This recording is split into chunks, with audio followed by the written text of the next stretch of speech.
at the bench, we believe that we shouldn't ban the payment of ransom to these criminals in the first place. But what we're trying to do is that we're going to try other methods first. Have other methods first into rescuing and save more lives of the people, and spare these ransom, spare the payment of the ransoms to be the last option possible for the government and the criminals, right? So before moving on, a little points of clarification and rebuttal. Firstly, we would like to talk on the definition that the Thai government scoped us on, that we're going to talk only about Thailand. We don't think it's fair for other countries, and we see that this debate should be scoped in a bigger picture as all, because we're all ASEANs, right? We should talk in the bigger pictures and see them in the bigger picture as well. And therefore, I think it is justified to talk about other countries as well. On the first point of the rebuttals, on the point of social status, poor and rich people paying ransom, how it's not fair. First level, we tell you that not the actors who are actually paying for the ransoms are not just families. There are also governments and all those kinds of organizations who take care of this stuff. Therefore, we would like to talk about other actors as well. And we believe that this debate isn't actually based on social status and poor and rich people, but actually based on the principle of whether it's okay to pay ransom for these criminals in the end of the day. And therefore, their points are invalid, ladies and gentlemen. On the point of the second rebuttals, that how it creates more criminals and all those stuff, how paying creates criminals. We tell you that first, it cannot happen on our side, because what our side is trying to do is give them more methods of breaking in or saving lives, but sparing ransom for the last choice. And therefore, criminals organizations are not just going to get money immediately, not just gonna like get money, and instead it's not gonna happen in real scenarios. And on the last point that we POI them, on the point of whether are you okay when 3 lives are lost, and you said they did wrong things. I think the government actually missed the point, because we're talking about hostage. And these hostage people, they did nothing wrong, and they were trapped inside as some kind of involuntary risk. And we would like to expand on that on our arguments as well.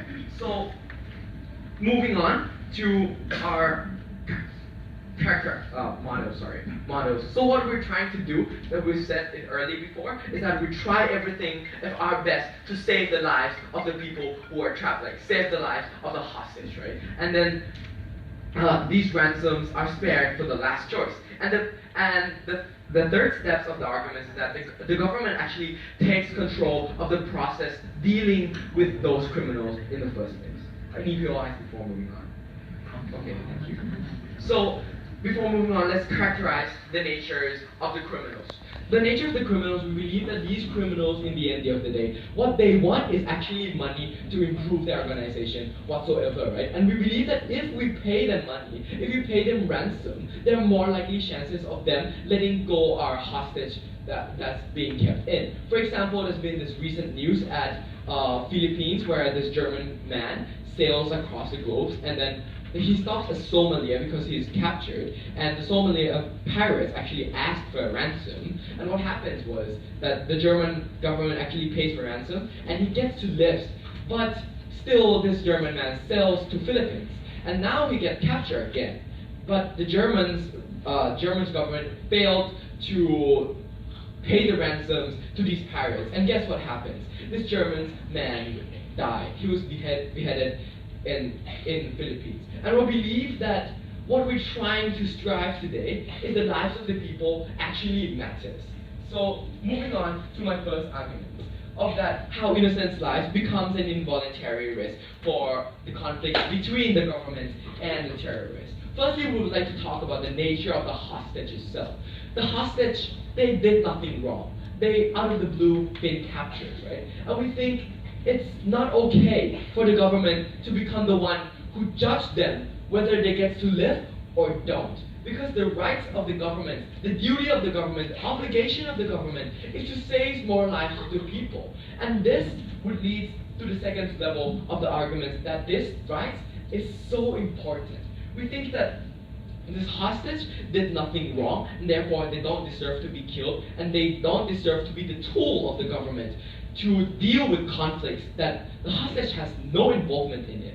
And moreover, we think this comes to the third level of the argument, which leads to the message that government sends to society. What the society sees is that these governments have options to pay or not to pay, to let people die or not, or to let their citizens live. And we think that if the government banned the payment of these, it's just like cutting out options of saving lives, and basically puts the government in the same position as those criminals, as those murderers. And we don't think it's justified. And what side opposition stands for is to save more lives of the people. Thank you.